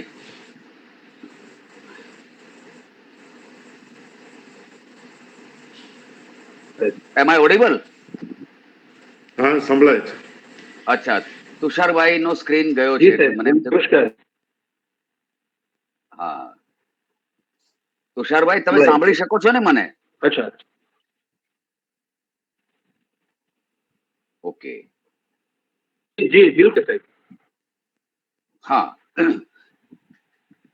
હવે તમે જે વાતો કરી છે ને એમાં તમે વિગતોમાં તો બરાબર ઉતર્યા, પણ બે ત્રણ મારા મનમાં 4-5 મુદ્દા છે અને હું સ્પષ્ટ વક્તા તરીકે થોડો અપ્રખ્યાત છું, એટલે હું સ્પષ્ટ કહીશ તમારી વાત વિશે.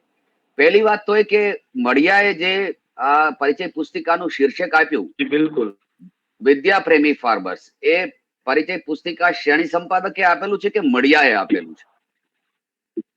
અને વિદ્યા પ્રેમી એવું વિશેષણ જે મળિયાએ પ્રયોજ્યું એ આખી પરિચય પુસ્તિકામાં ક્યાંય પ્રતિબિંબિત થાય છે? કેમ કે કોઈ વ્યક્તિના જીવન અને એના કર્તવ્ય વિશેની વાત હોય તો એ પ્રમાણે એનું શીર્ષક હોવું જોઈએ. એટલે શીર્ષક વિશે ક્યાંય સ્પષ્ટતા છે ખરી એમાં?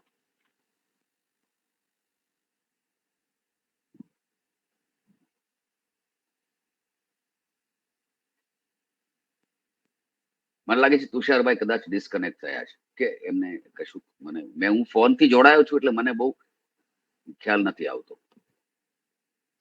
હા, તુષારભાઈ નો અવાજ અમને પણ નથી સંભળાતો. તમારા મુદ્દા આગળ વાત કરો.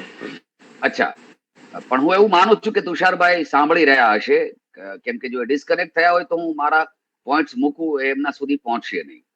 એટલે તુષારભાઈ, તમે કાં તો તમારો માઇક ચાલુ કરીને એમને પ્રતિભાવ આપો તો અમને ખબર પડે કે તમે ડિસ્કનેક્ટ નથી થઈ થયા.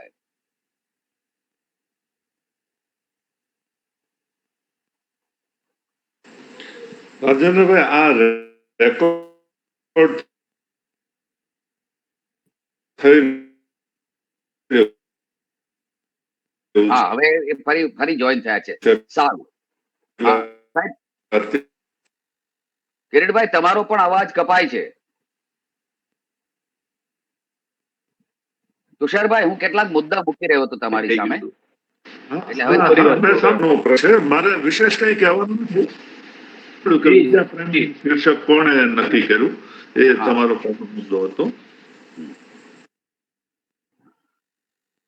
તુષારભાઈ, તમે વિડીયો અને માઇક બંને ચાલુ રાખો તો જ આપણો સંવાદ થઈ શકશે, અને આપણી પાસે સમય ઓછો છે હવે. પ્લીઝ.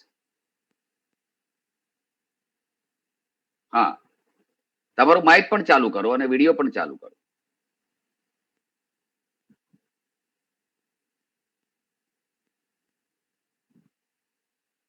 ફરી એ લેફ્ટ થઈ ગયા છે, એટલે એ પ્રત્યક્ષ હોય તો જ આપણે મુદ્દા મૂકવાનો એક કરી જાય.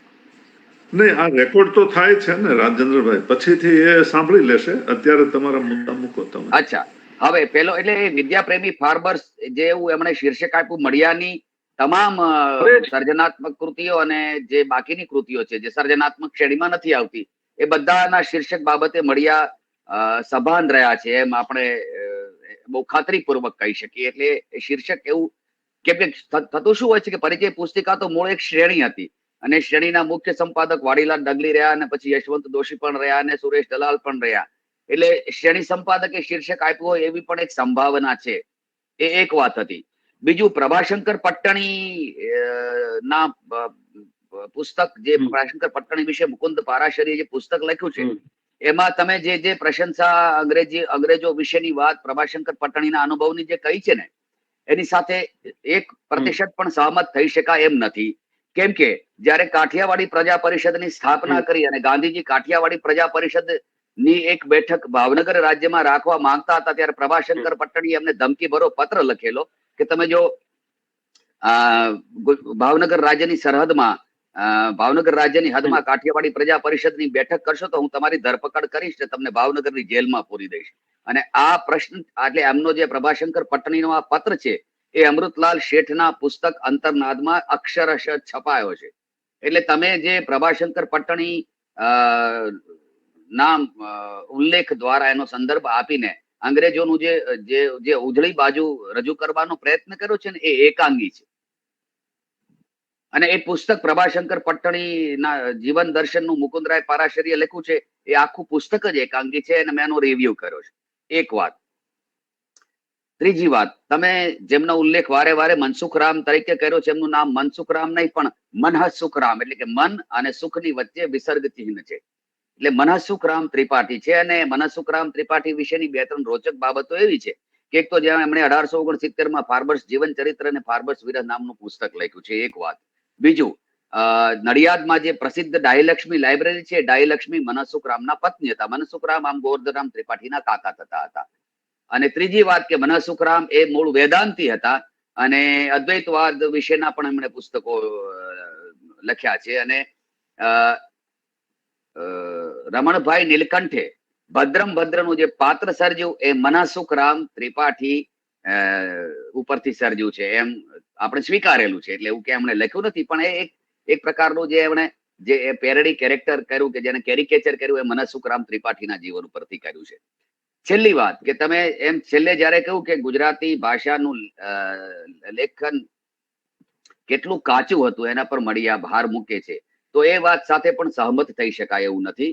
કેમ કે જે ગુજરાતી એ વખતની ભાષા હતી 19મી સદીની 19મી સદીમાં માત્ર ગુજરાતી જ નહીં ભારતની તમામ વર્નાક્યુલર લેંગ્વેજીસ છે એ ઇવોલ્યુશનના તબક્કામાં હતી. એટલે એ વખતે તમે હિન્દી ભાષાનો પ્રથમ ઉપન્યાસ 1821 પ્રગટ થયો શ્રીનિવાસ દ્વારા લિખિત પરીક્ષા ગુરુ એની હિન્દી જુઓ અને આજની માન્ય હિન્દી જુઓ તો એમાં પણ એટલો ફરક છે. એટલે એ લેખની કાચી નહોતી, એ મારું ગુર્જરમાંથી સ્ટાન્ડર્ડ ગુજરાતી તરફ આવવાની પ્રક્રિયાના રસ્તે હતી. એ મંઝિલ સુધી પહોંચી નહોતી. બલકે એ જૂની ગુજરાતીનું સૌંદર્ય આપણને જે ઈચ્છારામ સૂર્યરામ દેસાઈના પુસ્તકોમાં પણ જોવા મળે છે. અને ગાંધીજીની આત્મકથા એના સત્ય કરતા વધુ ગાંધીજીની જૂની ગુજરાતી જે 19મી સદીની ગુજરાતી છે એના ઉપયોગ માટે એ આપણે એને વધારે પસંદ કરીએ છીએ ભાષાની દ્રષ્ટિએ. સત્યના પ્રયોગોની વાત કરું છું આત્મકથાનું. એટલે આ જે મુદ્દા છે એ હું અહીં હાઇલાઇટ કરવા માંગુ છું. આ મારા પોઈન્ટ્સ છે. અને એક નાનકડી વાત એ મિત્રદાવે કહું છું એ ટીકાના રૂપમાં નહીં કે તમે દલપતરામે જે મનહર ઘનાક્ષરી છંદનો પ્રયોગ કર્યો છે ને એનું પઠન તમને ફાવ્યું નથી. પણ એ વાત તો ઠીક છે કે ચાલો તમે કાવ્યનું પઠન એ છંદ બધાને આવડતા હોય જરૂરી નથી, મને પણ નથી આવડતા. પણ બાકીના જે મુદ્દા છે ને એ તમે બરાબર જોઈ લેજો અને તમે સરસ એક લેખ અમને આપશો. બલકે અમે હવે મિત્રદાવે તમારો કોલર પકડીને લઈશું પણ એમાં આ બધા જ મુદ્દા આવરી લો એવી તમારી પાસેથી અપેક્ષા કે કેમ કે કોઈ મળિયા કોઈનું એક ચરિત્ર લખે ભલે પરિચય પુસ્તિકાના શ્રેણીના એક હિસ્સા રૂપે પ્રગટ થયું હોય પણ મળિયા કોઈ સર્જકનું કોઈ વ્યક્તિનું ચરિત્ર લખે તો એમાં તમે જેમ કહ્યું એ વાત સાથે હું સહમત છું કે મળિયાનો સર્જક તરીકેનો પુટ પણ એમણે એમાં આપ્યો છે. તો એના વિશેનો એક સરસ લેખ આ બધા સંદર્ભો સાથે મળે તો એ આપણે જયારે આ શ્રેણીના અંતે એટલે કે શતાબ્દી વર્ષના અંતે મળિયાનું જે પુસ્તક કરી રહ્યા છીએ એમાં એ પ્રગટ થાય અને બધા જ અભ્યાસીઓને ઉપયોગી નીવડે. પણ તમે બહુ ઓછા સમયમાં અમને કામ કરી આપ્યું છે એ માટે અમે મળિયા પરિવાર તરફથી અને મળિયાના ચાહકો વતી આપણે સૌ આ જે ઓનલાઈન મહામના મળિયા શ્રેણી નું આયોજન કરી રહ્યા છે સૌના તરફથી તમારો આભાર. પ્રવીણભાઈ નો વધારે આભાર કેમ કે તમારા જેવા એક મિત્રનો એમણે અમને આ રીતે સ્ક્રીન ઉપર મુલાકાત કરાવી આપી, રૂબરૂ મુલાકાત કરવાનો એ રસ્તો એમણે માર્ગ ખોલી આપ્યો. સાગરભાઈ નો પણ આભાર. અને પૂરું કરું એ પેલા એક વધારાની પણ એટલે જાણકારી આપી દઉં કે આગામી મહિને એટલે કે 12મી જૂને કવિ શ્રી મનોહર ત્રિવેદી આ મહામના મળિયા શ્રેણીના 11મા મણકામાં ચુનીલાલ મડિયાની એમની પસંદગીની વાર્તાઓ અને એમાં વ્યક્ત થતી મડિયાની વાર્તા કળા વિશે આપણને વ્યાખ્યાન આપવાના છે. ધન્યવાદ. વાહ, ધન્યવાદ. વચ્ચે મારો ફોન ડિસ્કનેક્ટ થઈ ગયો, મેં નીચેથી બીજા ફોનથી હું જોડાયેલો છું, પણ શરૂઆતની કેટલીક વાતો તમારી સંભળાણી અને અત્યારની સંભળાણી તો મને બહુ ગમ્યું કે એક વ્યાખ્યાન જે છે એના અંતે આ પ્રકારની વસ્તુ અનિવાર્ય રીતે હોવી પડે, જેથી કરી અને આપણું પરિશીલન અને સ્વાધ્યાય વિશેષ સમૃદ્ધ થાય. હું આનંદ રજૂ કરું છું રાજેશ સાહેબ, મને ગમ્યું બહુ. અને તુષારભાઈ, આ બંને પુસ્તકો જે છે ને, અમૃતલાલ શેઠનું પુસ્તક છે અંતરનાદી, એમના લેખો અને તંત્રી લેખોનું સંપાદન છે, એટલે આમ એમનું પોતાનું આત્મકથનાત્મક કહી શકાય એવું પુસ્તક છે, એ તમે મેળવી લીધું. એમાં પ્રભાશંકર પટ્ટણી ના તમે જે સંદર્ભો આપ્યા છે ને, એને તમે ક્રોસ વેરીફાય, એના પ્રતિનિર્દેશ તમને એમાંથી મળશે. અમૃતલાલ શેઠ નું જીવન ચરિત્ર છે ને, એ અંગ્રેજીમાં વર્ષા દાસે લખ્યું છે. અને એ વર્ષાદાસ એટલે અમૃતલાલ શેઠના દોહિત્રી, કેમ કે વર્ષાદાસના માતા જે છે લાભુબેન મહેતા એ અમૃતલાલ શેઠના દીકરી હતા, અને મોહનલાલ મહેતા સોપાનના પત્ની. એ અંગ્રેજીમાં છે, એટલે તમને જો અંગ્રેજી એ મારી પાસે છે, તમે જો અંગ્રેજી વાંચવું તમને અનુકૂળ પડતો હોય તો હું તમને ચોક્કસ મોકલી આપીશ. અંતરનાદ પુસ્તક પણ મારી પાસે છે. એ અત્યંત જર્જરિત પરિસ્થિતિમાં, કેમ કે 1954માં પ્રગટ થયું, એ પછી એમની બીજી આવૃત્તિ થઈ નથી, પણ મેં એને જેમ તેમ જાળવી રાખ્યું છે. એટલે એ પણ તમને જયારે જરૂર પડે તો હું તમને કોઈ રીતે તમને ઉદ્ધ થાય એવું એ કરી આપીશ. અને અમૃતલાલ શેઠ વિશેનું સૌરાષ્ટ્રનું સાવજ નામનું એક પુસ્તક છે, એ ડોક્ટર મહેબૂબ દેસાઈએ લખ્યું છે, અને અરુણોદય પ્રકાશન અમદાવાદમાંથી એનું પ્રકાશન થયું છે. મને લાગે છે તમે ઓનલાઈન ક્યાંક તમને અરુણોદયમાંથી ક્યાંક કાકા ખોળા કરશો તો મળી જશે.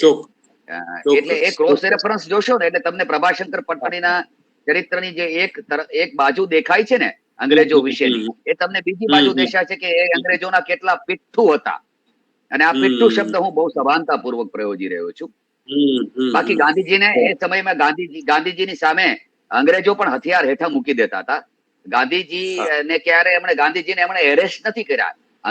See, British has never arrested Gandhiji. Every time Gandhiji was detained. એટલે અટક કરવી અને ધરપકડ કરવી એ બંને કાનૂની રીતે જુદી વસ્તુ છે. પણ પ્રભાશંકર પટ્ટણીએ અંગ્રેજોથી એક ડગલું આગળ જઈને ગાંધીને ધરપકડ કરીને જેલમાં ખોસી દેવાની ધમકી આપેલી.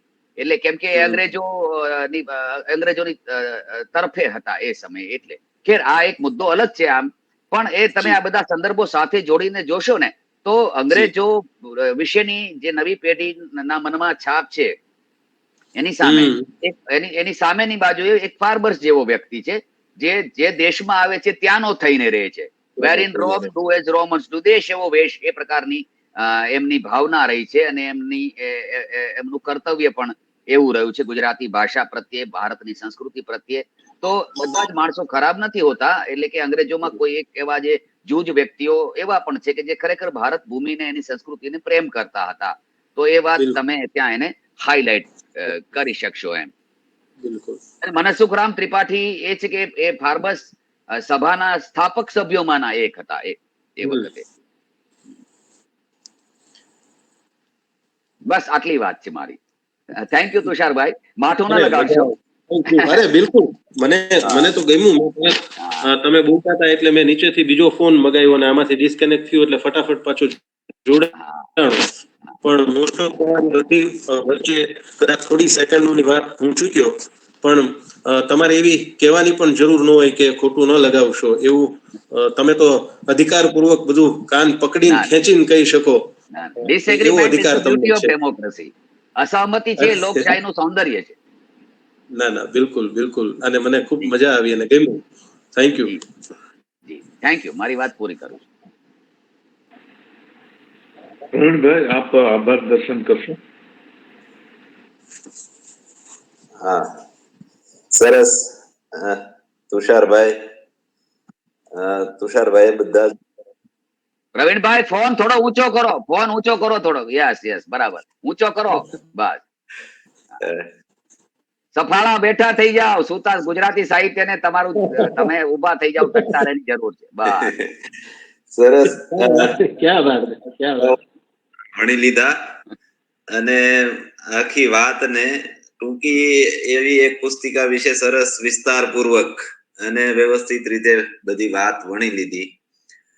સાગરભાઈએ બધી સરસ વ્યવસ્થા કરી દીધી અને સરસ નિર્વિઘ્ને આ વક્તવ્ય છે એ સરસ રીતે ચાલ્યું. આ ઉપરાંત રાજેન્દ્રભાઈએ ઝીણવટપૂર્વક, મને એમ થયું હતું કે રાજેન્દ્રભાઈ વચ્ચે છે કે નહીં એમ, કારણ કે એકાદ વાર તુષારે સંબોધન કરેલું, પણ એમણે આખું વક્તવ્ય સરસ રીતે સાંભળ્યું અને સરસ મુદ્દાઓ ઉઠાવ્યા. એ બદલ રાજેન્દ્રભાઈનો કઈ આભાર ન માનવાનો હોય, આપણે તો બધા પરિવારના છીએ. પણ તુષારભાઈએ સરસ આખી વાત મૂકી અને કિરીટભાઈએ પણ આ વક્તવ્ય છે એની સરાહના કરી, તુષાર ના કામની સરાહના કરી. તો એ બદલ આપ મળિયા પ્રેમીઓ જે કોઈ સાથે જોડાયા એ બધાનો ખૂબ ખૂબ આભાર માનું છું અને અહીંયા આપણી વાત, આ મણકાની વાત છે એ પૂર્ણ કરું છું.